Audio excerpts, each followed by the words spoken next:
that Saturday, but I'd never done this before. I prayed the whole day, fasted, and wasn't planned. And by the end of it, I just felt, okay, you know what? I'm ready. I think God is calling me to this. I'm going to start this business on the side. And then I went into work on Monday and they fired me. Like millions of people around the world, we need to work. Some do it for the money, others do it for the recognition. And if you're lucky, you do it because you love it. But finding purpose and passion in your work can be easier said than done, and the path to success can be unpredictable at best. But if you're looking for some inspiration, then I've got one question for you. Are you consuming your career, or is it consuming you? Welcome to Consuming Careers. Hey friends, this week on Consuming Careers, I want to introduce you to a man who's taken a simple, everyday thing like firewood and turned it into a luxury experience. His name is Leroy Hite, the visionary founder of Cutting Edge Firewood. And from their hub in Atlanta, Georgia, Cutting Edge Firewood delivers kiln-dried firewood to thousands of customers all over our nation. For over a decade and a half, Leroy has been on a relentless pursuit to transform the ordinary into the extraordinary, to provide his clientele with a world-class fire experience.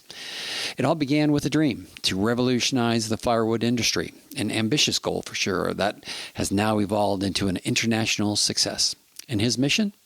To ensure that his customers enjoy the same superior experience with firewood as they do with their other luxury products and services. But as with any trailblazing entrepreneur, Leroy's journey has been paved with sleepless nights, grit, and sacrifices. So let's jump into my conversation with Leroy as we discover how he's making firewood sexy. All right. Well, welcome back to Consuming Careers, and it's an exciting day here. Well, where are we? We're in Peachtree Corners. Is this Peachtree Corners? This is Peachtree Corners. And I've got Leroy Hite with me. Leroy, so excited to have you with me on this podcast. It's a pleasure. Thank you so much, Bruce. All right. Well, I want to ask the question right away. Where are we, and why the heck are we surrounded by wood? So we are at our headquarters, Peachtree Corners, and where our warehouse is. And so we ship out wood from here to 48 states regularly and technically internationally and to 50 states. Well, I want to ask you kind of you. Yep. Tell us a little bit about you, because I don't know if anybody on this podcast is going to know what kind of wood this is that you're shipping and why you're doing it. So we are the world's first high-end firewood and cooking wood company. We hold ourselves to the highest standards. There's really nobody else to compete with, so we compete with ourselves. And we've really completely disrupted an industry that hadn't really ever been disrupted. It's the customer experience that drives us. Mm-hmm. And so we want to provide the absolute best product, best branding, and best customer service. Awesome. So just be clear, this is Cutting Edge Firewood. Cutting Edge Firewood. You That's can visit right. us at cuttingedgefirewood.com. Excellent. And we'll remind the audience of that at the end. But we are literally surrounded with pallet racks. Yep. This warehouse has got to be 30,000, 40,000 square feet of wood. And man, it smells awesome in here. You've got just about any kind of smoking kind of wood, cooking wood, hickory, apple, maple, oak, hickory, and we call ours, we've labeled it premium oak, artisanal hickory, orchard apple, wild cherry, pecan, redolent, Savannah heat, maple, and I think that's it. That'll do it. Hey, I had a real quick question, and I'm going to get back to this because I cook with an egg, big green egg, and I was thinking this morning, what's the difference between charcoal and your wood that might go in a? Yep. Would I use your wood in a green egg? 100%. Okay. Yep. Either our chunks or our 8-inch splits. So the advantage of charcoal over gas is it doesn't have the gas flavor. Right. So it's a positive by negative. Okay. But charcoal has absolutely no wood flavor. It's been burned up. As soon as wood has changed from wood to charcoal, there is no more flavor left. And so you're not getting any wood flavor, so you have to use wood. And you can go in your backyard, or you can go to Home Depot or Ace or any hardware store and buy wood that has been sitting outside and rotted. They may or may not put it in the oven for a few minutes to kill the bugs, but at the end of the day, it has been sitting outside and rotting and turning to dirt, and that's not great for flavor. Ours, when it's still fresh, we cut it down, we cut it, and then dry it, and then we store it inside, and each piece is hand-picked to make sure it's not rotten, and it provides an unmatched flavor. Well, I haven't experienced it yet, I hate to say. Now, I've had the Home Depot flavor, but I haven't experienced yours yet. And I'd have to say it's hit or miss, because sometimes I see a lot of smoke coming out of the big green egg, and sometimes I don't. And I haven't figured out that formula, so that might be part of that issue.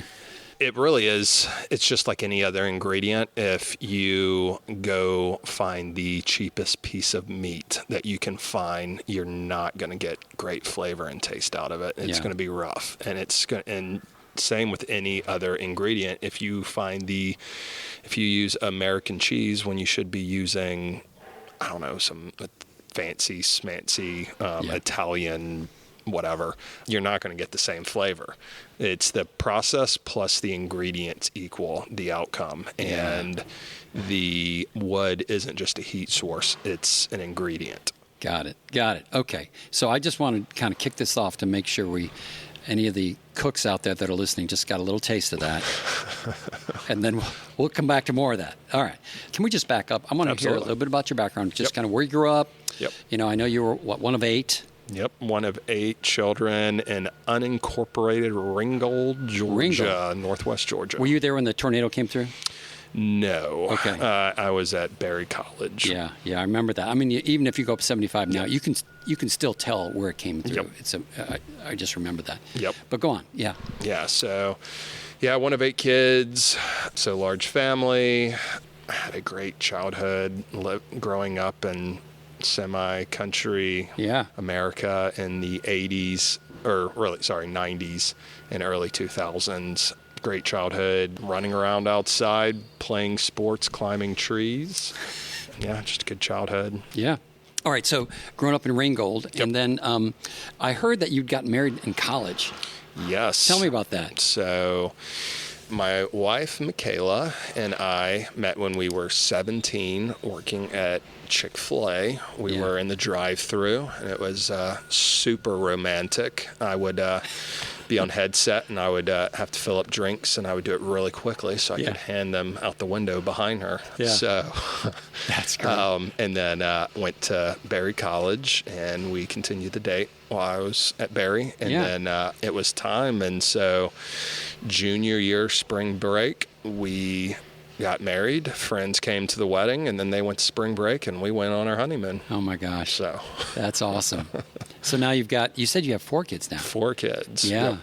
3 girls, 4 girls? 4 girls. Oh my gosh. Yep. Me against the world.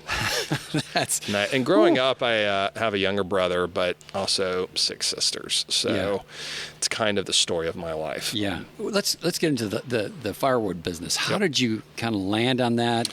Because I looked at LinkedIn. You started there, and then you kind of wandered around a couple places, and then came back. So walk us through that. At Berry, a professor had started an entrepreneurial program. Okay.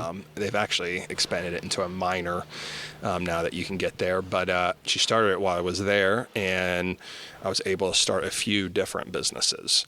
Okay. One of them, a couple of my friends recruited me to start a firewood business with them, and it was called Premier Firewood, and we did it a year in school and then a year after school. Got in way over our heads, had a lot of fun, learned some additional hard work, and caught the entrepreneurial bug, and realized that firewood was just a completely untapped, undisrupted market. So at that time, let's see, when was this? So started it in 2007 and shut it down in 2009. Okay, so you did see it as an opportunity, not a lot of real competition. The way I like to say it is I'll tell you two things. First, a fire is like a beautiful sunset. No one on earth dislikes a beautiful fire. Take a 95-year-old man from Ethiopia, a 3-year-old girl from Georgia. They will sit in front of a fire, enjoy it. It's universal. It's primal. It's unifying. After a stressful day, I can take a whiskey, sit in front of the fire. Stress level goes down. I think deep thoughts. My wife can come out, and the mood changes. It's romantic. Daughters can come out and make s'mores and memories they'll have for a lifetime. Teenagers voluntarily put down their devices and talk to their parents. That's amazing. Can be at the center of a wedding party, and I make incredible food, whether it be barbecue, steaks, or pizza. And I love that experience aspect on one side, but then on the other side, before we got into the industry, and I'll kind of describe it two different ways, but to put it bluntly, the industry standard was wood would sit outside and rot for 12 months, literally have mushrooms growing out of it. And the business strategy, the branding, the customer service, and that overall customer experience matched the product quality of rotting wood. So it's kind of like, what other industry was that backwards and had that kind of reputation? Well, was there? I mean, so the question would be, well, maybe there's not demand, right? So you had to dig into that. Really, it was my entrepreneurial visionary. I wouldn't have said that at the time, but sixth sense, my gut instincts along those lines. A quote, and I'll definitely loosely paraphrase by Henry Ford, is that if he had asked the customer what they wanted, they would have said faster horses. Right. And kind of that same thing, is I knew the customer experience, people will pay for an experience. And what's more of an experience than sitting around a fire? It's like a sunset, and it brings people together. The industry was like, compare it to water, it's like you would go into your backyard and pull a bucket of water out of a well.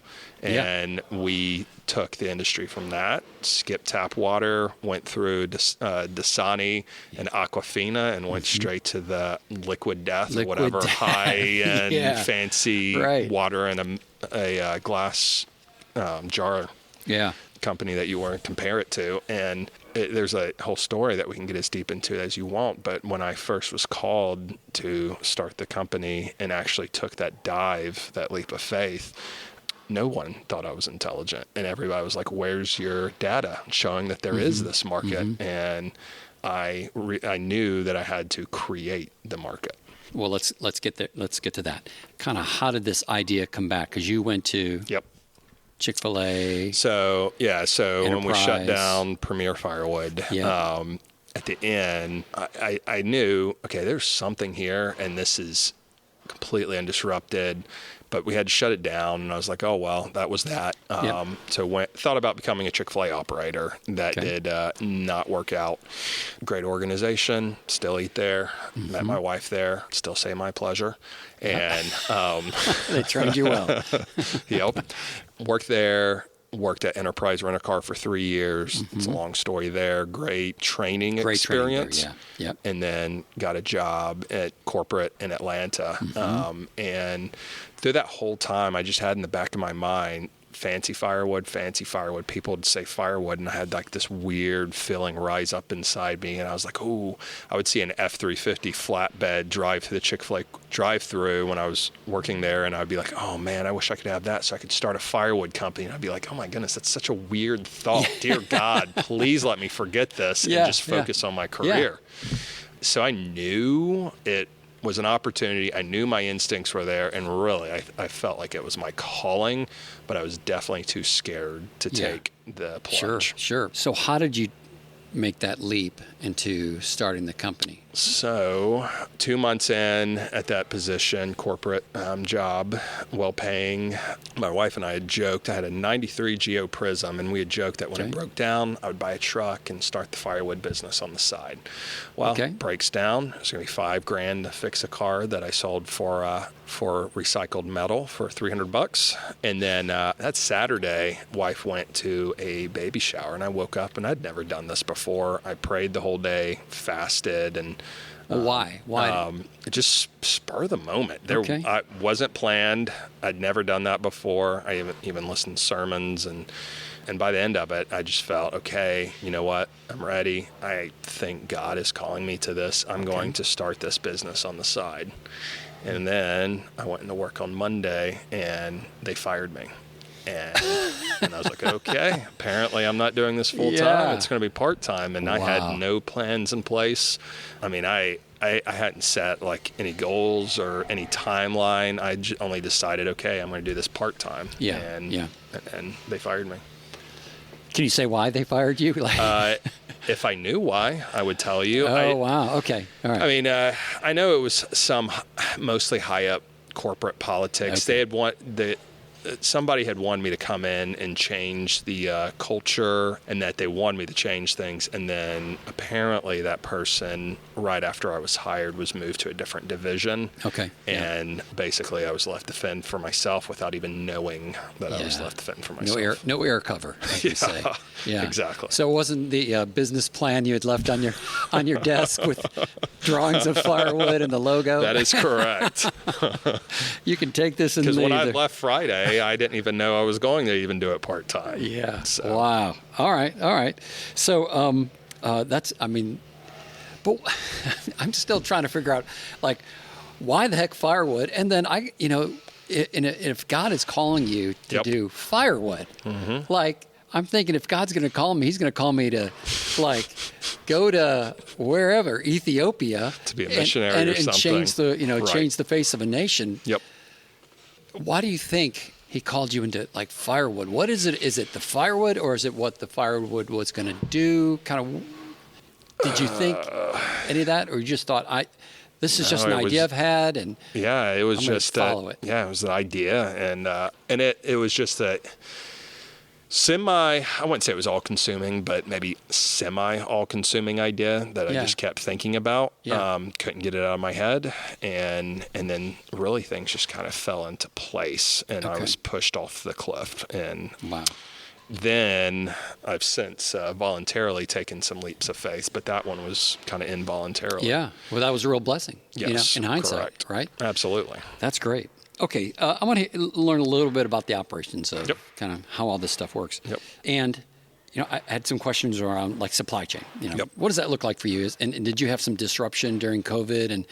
Or were you able to just kind of, was that, like, actually the best time of the business? Yeah, COVID was great. Yeah, so tell me a little bit about supply chain. Where's the wood coming from? Kind of how do you process it, dry it, cut it, deliver it? We have 3 primary suppliers. We have a unique relationship with them because we've essentially had to go in and teach them how to do it and to do it up to our standards, because nobody has as high a standards as we do. We've had several firewood companies approach us and say that they want to be a supplier, and we tell them what our standards are, and they say, oh yeah, we can definitely do that. And then they send us a load, and we have to send it back. And usually at that point they say, well, forget y'all. And we're like, well, you didn't meet the standards that we gave you. So that's 3 suppliers. But then we also get some wood from out west, and then we get apple wood comes from just random places in the country when it's available, and then we also get some wood from Africa. Oh, really? What comes from Africa? Savannah heat. Savannah heat. Yeah. Okay. And really, it's all unique because of the process, and that's why we can call it premium oak and orchard apple and brand it, because ours, when it's fresh, it goes into that oven, and then we hand pick it. And so everything is, like, one of the things, Terry Bradshaw is a customer, and we kind of have a little bit of an internal mantra that we want every single rack that ships out to look like it could go to Terry Bradshaw. When he places an order, there's not an internal memo that says, hey, this is going to Terry Bradshaw, it better be perfect. Right. That's the standard for everything that goes out. And so how do you maintain that customer experience consistency? It's in our core values. Okay. it's one of our core values is the customer experience. And that is really every single person affects the customer experience in everything they do. Good. From when they arrive at work to when they're finished. So obviously somebody working in the warehouse inspecting the wood, if they let a lower quality product through, then that affects the customer experience. The customer service rep on the phone has a huge effect. If they're rude or can't fix an issue or don't blow the customers away, that affects their experience. The delivery artisan obviously is a big part of customer service and the face. And then the part of the customer experience that most companies don't get is the branding, which is really your reputation. And if you think that your brand doesn't matter, then why do so many lifestyle brands make their logo so large? Like, how many times does Louis Vuitton need to put their logo on the bag? Yeah. The answer is yes. Yeah. And the Nike swoosh is huge on those bags. Yeah. If you Google Mercedes-Benz, you see that logo. Sure. Yeah, that's awesome.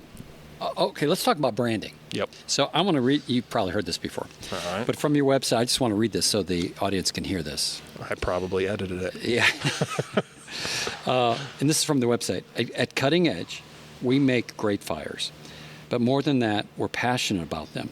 Consider all the moments where a great fire is essential. Gathering with friends, fighting off the winter chill, cooking the perfect pizza, enjoying a strong beverage with an old friend, taking a quiet moment of solitude. And just a reminder, we're talking about firewood, right? We're not talking about Mercedes-Benz cars, right? And this is just awesome. So I was just taken by the whole branding. How were you inspired to take it to that level? What's wrong with just getting firewood cheap and playing the volume game? I'm definitely driven by that experience and excellence. And I've always had a hard time just being satisfied with the status quo, which once again is another grit is one of our core values. And part of that is that if you're comfortable, then you're not growing. And as the old saying goes, if you're not growing, you're dying. That's right. And so that's just it's something I've been in my entire life. In fact, in college, I lifted weights a lot, but I also got into running for a short time. But I would continue to push myself, and it made me hate running. So I've stuck with lifting weights because I can lift weights and push myself and not hate it, whereas running, I hate it. Yeah. That's great. Well, you've really made fire as an experience. That's just fantastic. You've capitalized on one of the 4 basic elements, right? Yes. Water, wind, earth, fire. That's awesome. You're bottling fire. All right. Now I want to ask about the marketing, which is probably how everybody knows who you are. Yep. And, I just thought you were in Atlanta, but apparently, you're all over the world, but at least North America. Yep. So for the audience, if you've seen on telephone poles, those, are they black? They're black signs with gold letter with an axe and a chunk of wood on it. Yep. And for years I looked at that and I'm like, what the heck? Who's this guy that comes out every Friday morning and kind of puts them on the poles? And I just couldn't get it. And but then it just became part of the scenery. So can you walk us through that whole guerrilla marketing effort, like how you came up with the idea? So, I think those signs identify as decorations. So, Great. I think people find it endearing because putting out yard signs is something that firewood companies do. Yeah. You'll see, like a 1-800 burn wood written in marker on a cardboard piece of paper and put out. And a firewood company is something where people kind of feel that it has a local feel, and so they're fine with it. And our logo, I've had people tell me, "Oh, I thought that was like for a country club or something." So it's elegant, it's an understated. It looks a heck of a lot nicer than a stop sign at an intersection. Sure. With Premier Firewood, put out a few yard signs, and then in 2018. I thought, I'm going to try this out, put out some. They were rectangle, not that pretty, but Yep. got some calls from them. And then somebody gave me the idea, hey, you should make them a lot bigger so they're easier to read. And I was like, interesting. And I was like, I wonder if we can make it a circle, and that would make it unique, and it'd just be the logo. And people giving me advice were like, no, you got to put the website or you got to put the telephone number. Yeah, there's none of that on there. And I was like, no, there's this thing called Google.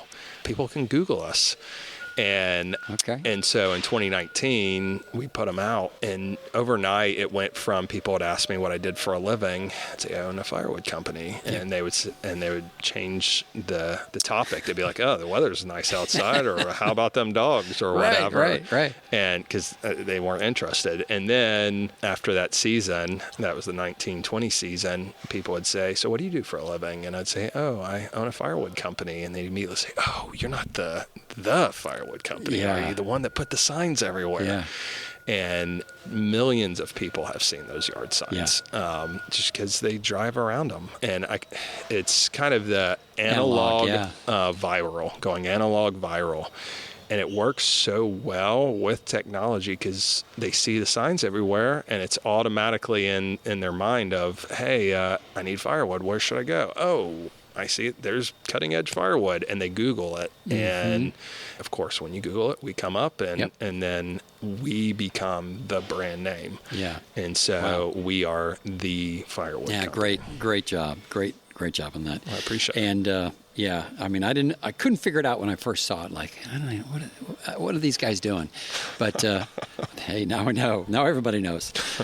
Okay, so getting back to kind of the launch and those struggles. Yep. I mean, how did you? Day one, you got fired, went home, told Michaela, just got let go. Guess what we're going to do? So our living room is now our office. Kind of walk through, what was that like? What were the challenges? Did you have the money?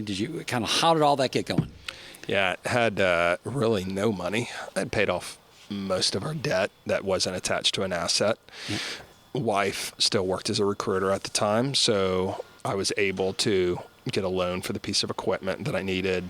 Got a personal unsecured loan. Wife found the truck and trailer on Craigslist that I started the business with.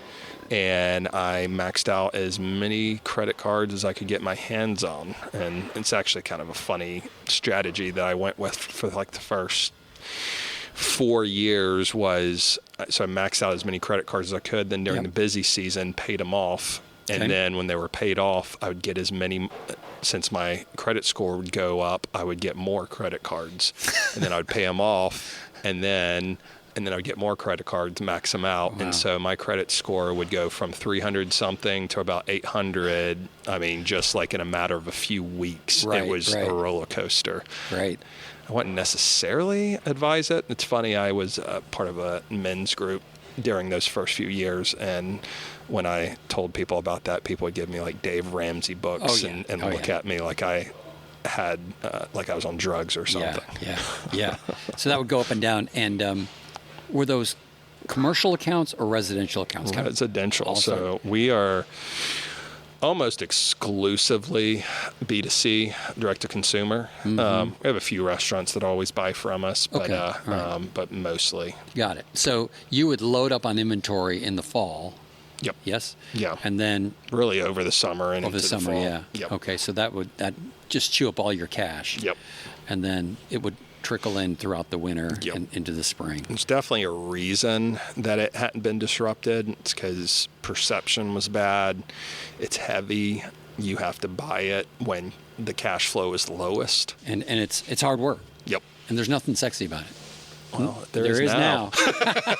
That's right. Oh, that's great. Okay. So you said that you really felt like this was a calling. Yep. And so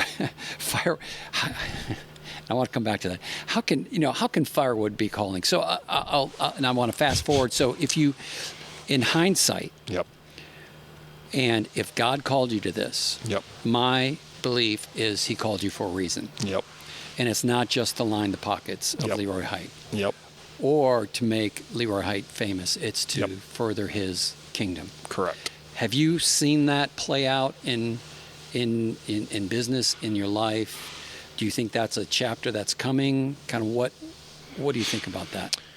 I would say the most clear thing, I think God's higher than us. His ways are higher than us, and we can't completely understand him. But even in my limited grasp, I've seen some very clear things that he's done, both pushing me into it, and I have countless stories of seemingly money fall out of the sky the day I need it, which was it sounds great. It's actually horrible and terrible because it's a roller coaster and it's not fun, and you spend a lot of time in the fetal position. So really the most clear is it's really strengthened my faith. Okay. It's proven my faith, and it's both proven that it's there and that it's real and that it's in the right thing or the right person. And it's done the same for my wife, and now it's done the same for my children. Nice. And then I do think that others, as they hear my story and see what I've done, I do think that God can use that. And on a much smaller level, I've been able to do nice things for charities and organizations. Like we have a fire butler service for really swanky parties and weddings and corporate events where we'll have a fire butler come out and they bring the fire pit and we do the whole experience, and then when we're done we clean up and take everything away. And so we do that for a bunch of nonprofits. Gotcha. And it's something that we can donate. Yeah. And then I do think work is important, and work does have value, and it gives you meaning in life in a way that it's supposed to. It shouldn't be the thing, but it is a thing, and it allows me to support my family, and it allows my employees to support their families. Sure. And we give money to our suppliers and different vendors, and it allows them to help support their families. And so I think all that's a good thing. Absolutely. What, you've got like 25 employees, right? Yep, correct. So that's feeding a lot of families. Yep, for sure. Absolutely. Okay, talk about some perseverance. Yep. I think I'd heard a story. I'm not quite sure where I heard it, but you had like $12. Yep. In your pocket. Correct. After the first year, hard, brutal manual labor. Really, the first 4 years were hard years that I would not want to go through again. Make it through most of the first year. Wife has our oldest daughter right after snowpocalypse. Took me 8.5 hours to get home from the governor's mansion to Duluth at the time.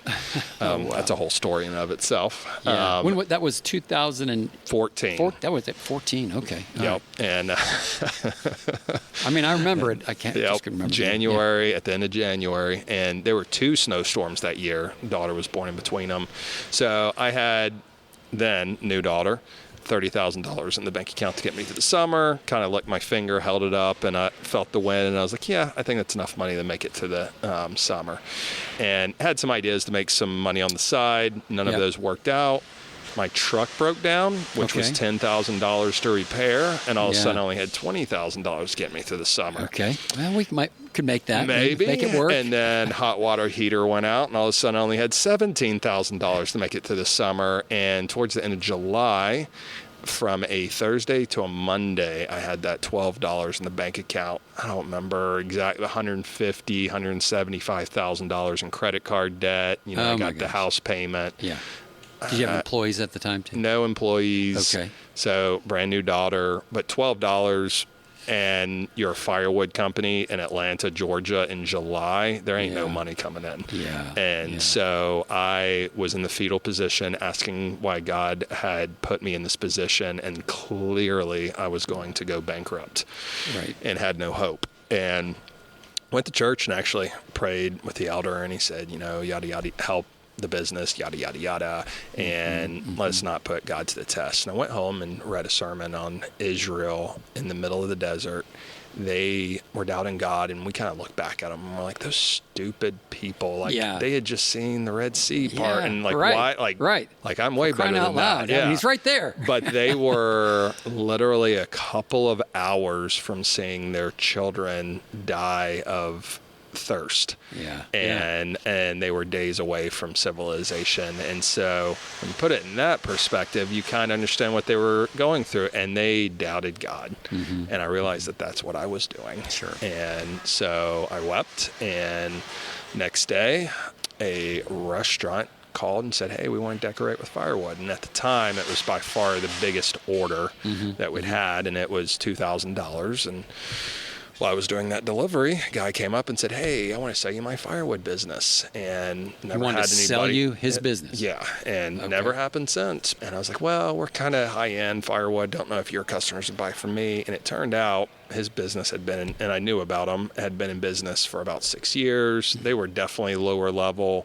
but they had a website, and because they'd been around, if you Googled firewood in Atlanta, they came up first. Okay. And so there's marketing channel right there, and they had a list of about 600 customers. Wow. And he said, I'll sell you my business for $45,000. And I thought in my head, I have $2,012 in the bank account That's right. now. Not sure that's enough to make it through the fall. If the check doesn't bounce. Yeah, exactly. I was like, clearly there's something going on here. So yeah, I'll buy your firewood company. And long story short, got a loan from basically an online loan shark and talked him down to $19,000 and bought him on September 1st. Okay. And I took what I had made plus what he had made the previous year and doubled that following year. Great. And yes, a side note, bought that for $19,000, and we've just from that customer list made over $1 million in revenue, not even including the website. Since then. Yeah, since then. Correct. So that was a nice investment. That was a good investment. All right. If anybody else wants to sell me a similar, I'm up for it. I'll jump into that boat too. Absolutely. I'll split it with you. Let's do it. That's great. And there was another event that you had talked about where, another critical. Yep. And there's been many critical, but in 2016, I had actually made a deal with another firewood company that they were going to.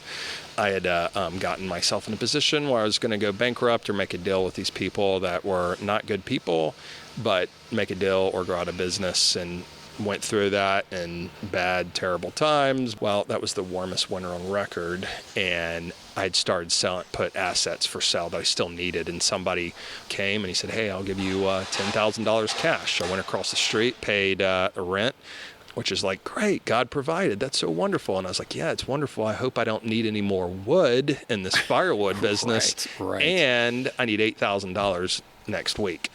So that firewood company came out of nowhere and just said, hey, we'll let you keep your company, but how about we deliver the firewood for you? We'll be your supplier, and we'll buy your inventory from you. And my choice was make that deal or go out of business. And I knew they were sleaze bags, but it was that or bankruptcy. So signed it. Sure enough, going into the winter, they didn't keep up their end of the deal. And right before Christmas, had the lawyer write out 26 ways you're in gross negligent. Dragged it out almost 30 days, met at a hotel. His dad wrote a check for $10,000 and slid it across the table in sleazy used car salesman manner and said, if you sign this new agreement before midnight, that's yours. But what they didn't realize is nowhere in it did they say I had to buy from them or that I couldn't buy from somewhere else. Okay. And so I signed the agreement, took the check, and left. Crazy side note. 2 of my 3 suppliers that I have now that summer cold called me and asked if they could supply me out of the blue. Wow. That week or like? That summer. Okay, I don't remember exact timing, Yeah. but so I went from there and knew, hey, I need to take this to the next level. Yeah, I have a delivery truck, an outdated website, and a customer list. Yeah. And so I knew I needed to refresh the brand, redo the website, needed to get a warehouse where I could store firewood and hire people. So I went to my wife and said, hey, babe, I know we have 2 little girls at home and you're 8 months pregnant with our 3rd. How about, I got this great idea, we sell our house and invest it in the business. And she fully supported me, best wife in the world. Wow. And we took the money built a new website, refreshed the brand, hired first customer service rep, hired first delivery artisan, got a warehouse and office space. And then with that, I was able to invent the rack that we currently use, find the hand trucks that we use, and completely, once again, reinvent how firewood was delivered. Yeah. And you walked me through that. We were walking through the warehouse before we started this, and just describe that, because I was thinking, well, how can a rack, have a patent? Yep. So it can be moved by a hand truck. So we have a hand truck that'll go up and down stairs, and then we have a hand truck that they're both electric that will take it across the yard or up and down the steps, up and down the driveway, and the other one will go up and down steps. Yeah. So we can put the firewood rack essentially wherever the customer needs it. So I'm looking at the rack now. So it looks like it's about 2 feet by 4 feet. Correct. Nailed it. Yeah, and made out of steel. Yep. And it's like a cube. Airbrushed. Yeah. And so you're able to move those cubes of wood. So that's what is that? That's got to be 500 pounds. A little bit over 300. Okay. Well, I couldn't lift it. So, Yeah. Nor would you want to. Nor you want to. And so so we put it wherever the customer wants it. It comes with a canvas cover. And when you reorder, we take the empty one and replace it with a full one. And that's how, when I first started the company, it would take me about 2 hours on average once I arrived at the customer's house, and that dropped to about now 15 minutes. That's and great. So now it's effortless, very easy. Customer doesn't necessarily even need to be home, and it's very convenient, clean.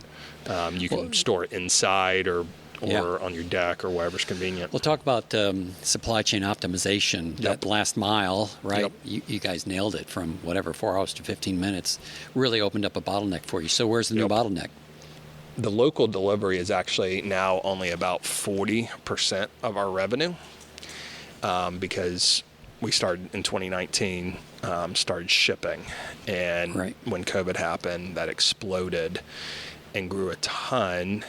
Now it's kind of what area do we focus in on and grow, because we have the cooking wood that we ship. We have firewood that we ship in boxes, and then we ship it in what's called our ultimate package, which is 5 racks, and it comes with a hand truck and some other goodies that we ship via freight.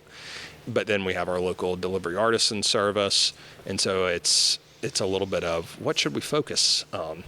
They all have their advantages and disadvantages from a strategic business perspective. And so really that's kind of what should we focus on and scale up. Yeah.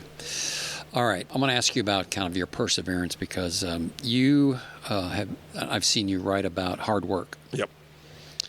And hard work, I think, is great. But my question is more around what's powering that hard work, because just willpower alone is, at least in my experience, is unsustainable. Yep. Right? Unless there's something else that's driving you that's bigger than the willpower itself. Yep. When you've got $12 in the bank and you've got all these giants kind of at the door. Yep. What helps you? What makes you persevere? That's a good question. Part of it is how I'm made. I have a very hard time quitting. And even when we shut down the previous firewood company, I regretted it until I started this one. And so that makes it hard to quit again. And then really, some of those times, I remember when I had like $12 in the bank account, my wife was like, do you need to stop doing this and go get a different job? And my response was, if I go get a different job, I'll probably just get fired and have to start over with this one. To do this again. I don't want to start from scratch. Yeah. And really, it is good to great. It's been several years since I read it, but it does. Yeah. It has a quote that basically entrepreneurs have to have this have to have something above them that drives them, and it can't just be money. Sure. And it can be several things. Like, for instance, the customer experience is definitely something that drives me. And every day we get positive reviews and people talking about how awesome we are, and they had an amazing experience. The delivery artisan was amazing. The customer service rep was amazing. The product was amazing. They love the branding. They can't believe that we put that much thought into it. And that definitely is a driver and makes me enjoy it. And the employees, being able to take care of their families and excel is a big driver. But ultimately, it does come back to, I do believe that it's what God has me doing, and that ultimately He will provide, even if it's not in the way that I want it to be. Yeah. So did you have a plan B? I mean, was there anything kind of in the background other than, getting a job? So there's a podcast that is really popular, and I haven't listened to it in years, but it how I built that, or how I built this. Yeah. And I listened. That's great. Great. Yeah. It's a good one. And one of the stories that I heard on it was that supposedly generals in the ancient world, when they would take their armies via ship somewhere, some generals burn their ships. Yeah, that's Cortez. Cortez would do that. Okay, At least so that's Cortez. So that's he what would be an the example. story is. Yeah. And so that means we either win or we die. There's no retreat. And if you have a fallback, when things get to everybody has their level, but when it gets past that level, you will fall back on it. It's actually why the people that are so successful, they usually don't come from a ton of money. Yeah. They usually don't have rich parents. In fact, a lot of them are immigrants. Sure. And they come and they don't have a safety net. Right. And so a little bit, kind of being a little bit poor when I was growing up, I actually kind of look at that as a gift. Yeah, that's great. I've asked this question a few times, and I think it's appropriate here, around the idea of grit or quit. Yep. It sounds like there's a lot of grit in Leroy, but there's some wisdom in quitting. Yep. And do you have, if you've even thought about this, have a framework around, okay, we're going to grit this through, but if this certain thing happens, or if this event happens, or maybe Michaela says enough is enough, or like, how do you balance grit and quit? I mean, and I've used the example of throwing good money after bad. Like, you can't continue to do that. So there's been a lot of things that I've tried out in the firewood industry that we quit because I didn't think it was smart. So, for instance, 2 different times I've put a lot of time and energy and a decent amount of money into trying to target restaurants. Okay. Restaurants are attractive because it's year-round revenue, whereas firewood is extremely seasonal. But both times, waste of time and waste of money. Really? And so we had to stop.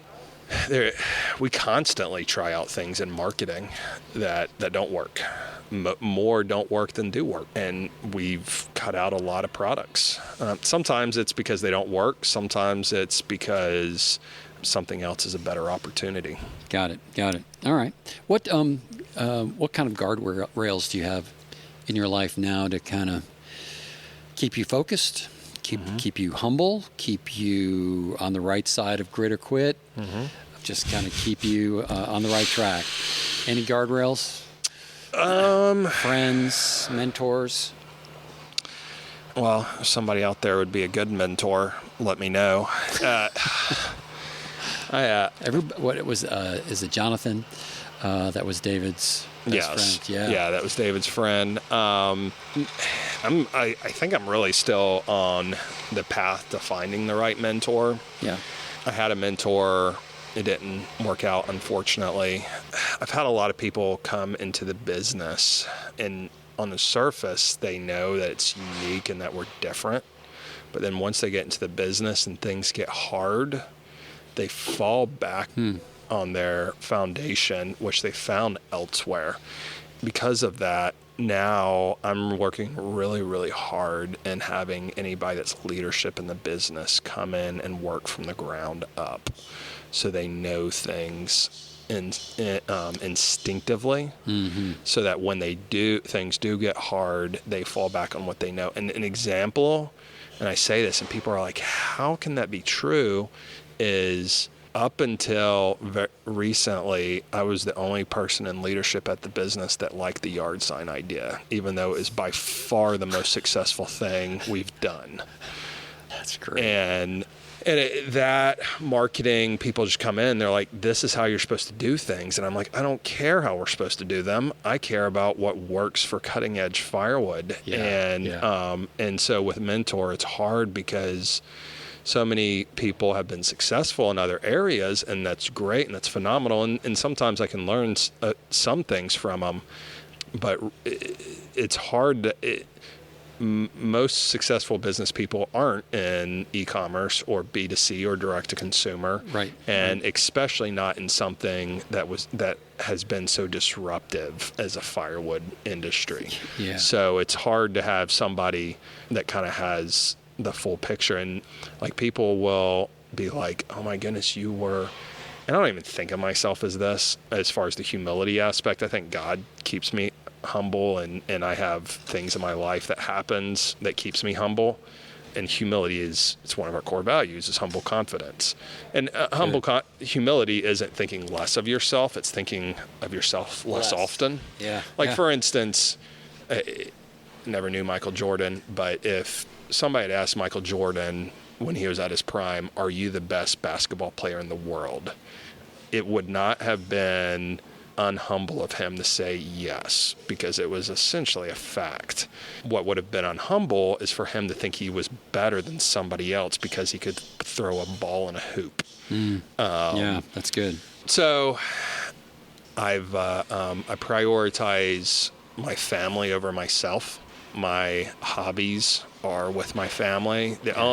The only thing I really do for myself is I've started some people might think it's a bad habit, but a habit of, on Sundays after I come home from church, I will smoke a cigar beside the fire, stare into the fire, and listen to 2 sermons. And then more recently, I've added a second cigar during the week where I just stare at a fire, do nothing, just try and empty my head. Oh, that's great. And just have that deep thought. And it's been extremely healthy and helpful. That's good. That's really good. Yeah, I guess that's the answer. A few more things as we put this fire out. You gonna snuff it out? Yeah. So, how of the challenges that you faced, and we've only talked about maybe 2. How have they reframed the way you work, the way you relate to people? Has it reframed your friendships, your marriage, your outlook on life? Yep. Marriage relationships gotten a lot deeper. Yeah, when you challenge a relationship, it makes it stronger. Just like working out, when you challenge your muscles, they grow stronger. Relationships can do the same thing. Yep. Have a wonderful relationship with my 4 daughters, read a lot of books. I'm planning on hiking and kayaking and stuff more in the future. Nice. And on life, I would say really my outlook on life really hasn't changed much. It's kind of the same thing. It's just kind of solidified. Yeah. Kind of my viewpoint already. Okay. That I had. Fair enough. All right. Kind of looking forward. Yep.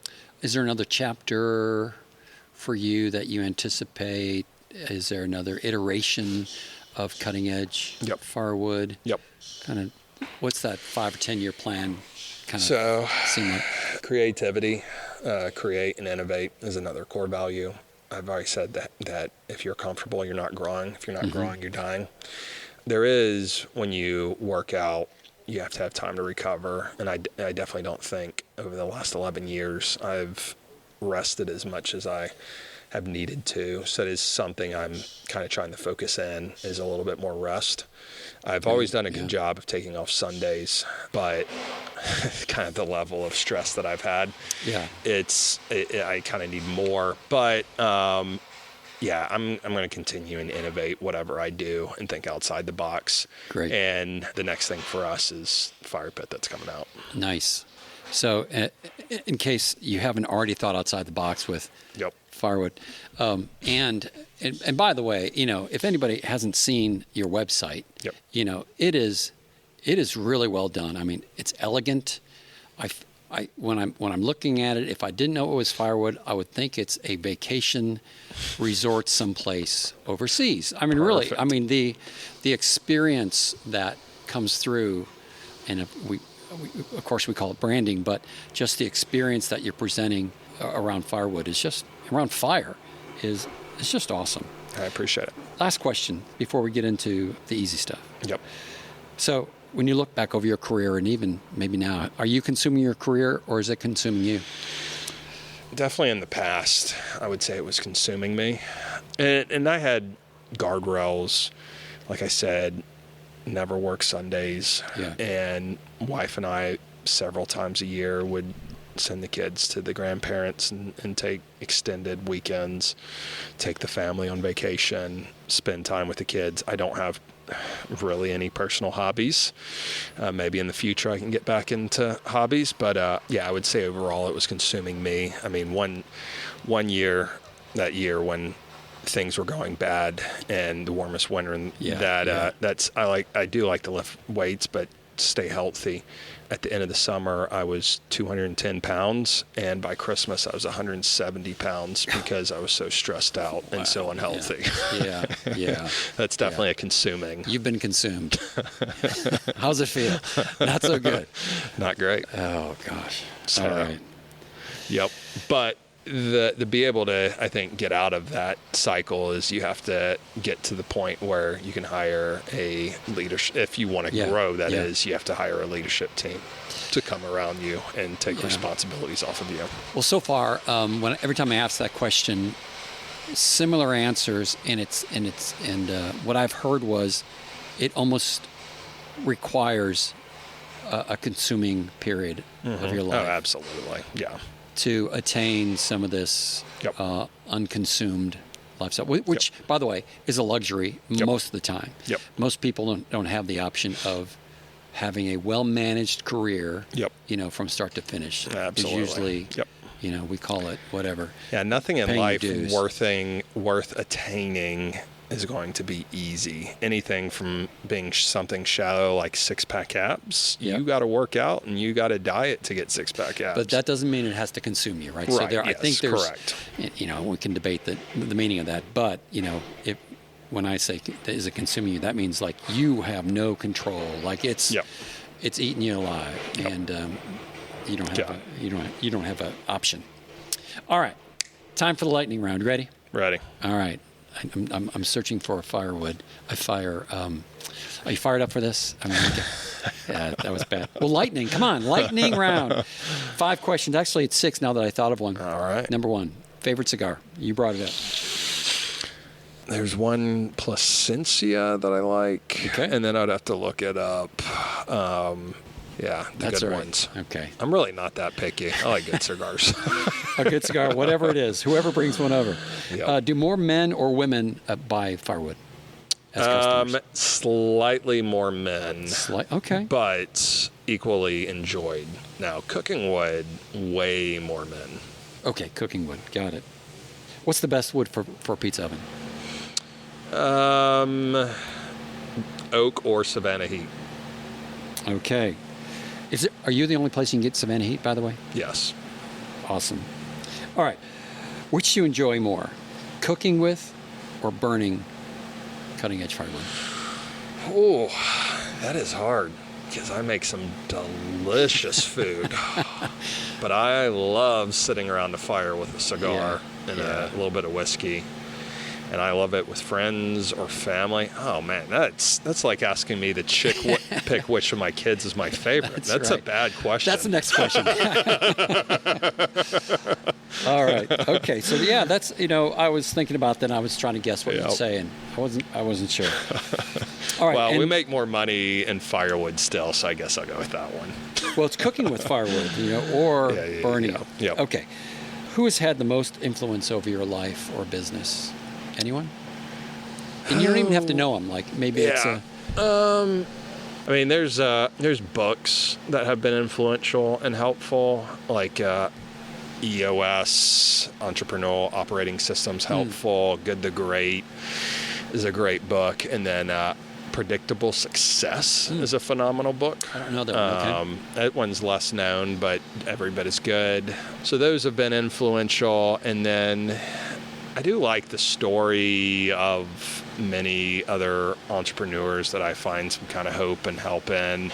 I mean, Elon Musk is helpful. He's a crazy person, much more successful than me, but equally crazy. Yeah. So yeah, I like good entrepreneurial Got it. stories, people starting off with nothing and maxing out credit cards. Yeah, I don't think you're the first and you're not the last. All right, last question. Yep. Will Terry Bradshaw finally achieve pitmaster status now that he's been using Cutting Edge Firewood? Oh, absolutely. That's all it takes, actually. That's fantastic. Awesome. All right. Well, I want to ask you about your new product. You mentioned that you've got a fire pit coming out. Yep. Tell me about that. So it is going to be using a technology and we have a patent for this, that you can convert the heat into electricity. And so it's going to have fans in it, and it will blow out hot air from the bottom onto your feet. And so all around the fire pit will be much, much warmer. Wow. It's going to be made out of stainless steel, and it's going to be beautiful. And the outside of it will not get nearly as hot as some other fire pits. So there's a little bit of a safety issue, and it will come with a lid. So when you're finished, you put the lid on, and it helps snuff it out and makes it a little bit safer. So it produces electricity? So it produces and uses its own electricity, so you will never have to plug it in. For the fan? Correct. That's And awesome. so the first of its kind, just like all of our other products, what I love about it is it's crazy to do this in the fire pit industry because it's nearly a $4 billion market, but I think we'll be disrupting that market a little bit as well, because we will have the best product on the market. And it will be better both aesthetically, it'll be beautiful years later, and also functionally. Is it going to have a USB outlet? Nope. Port up. Well, that's the whole idea. Yeah, it's supposed to be a disconnected, off the grid. That's absolutely fire pit. Yep. That's good. That's good. All right. Well, how can people find you or follow you or connect with you? CuttingEdgeFirewood.com, and then you can also look up me, Leroy Hite, on LinkedIn. Hite. Hite, Leroy Hite, and you can connect with me on LinkedIn. Awesome. So that's fantastic. Absolutely. Leroy, this has been a real pleasure. It's a pleasure. Thank Bruce. you for allowing us to kind of come into your warehouse, giving the tour. Instead of just kind of doing this, I don't know wherever else. But this is just beautiful. I'm amazed walking around here. I appreciate it. I still find it cool coming into the warehouse and being like, this is a lot of wood. Yeah, it is a lot of wood. Once again, I'm trying to find another wood pun. But thank you again for taking the time to get together. It's my Fantastic. pleasure. Thank you. Thank you for joining us on Consuming Careers. If you've enjoyed the show, please click the follow button in your podcast app so you won't miss any of our future episodes. And if you have a minute, write us a review. We truly appreciate hearing from our listeners. And as always, I'm Bruce Smith, and you've been listening to Consuming Careers.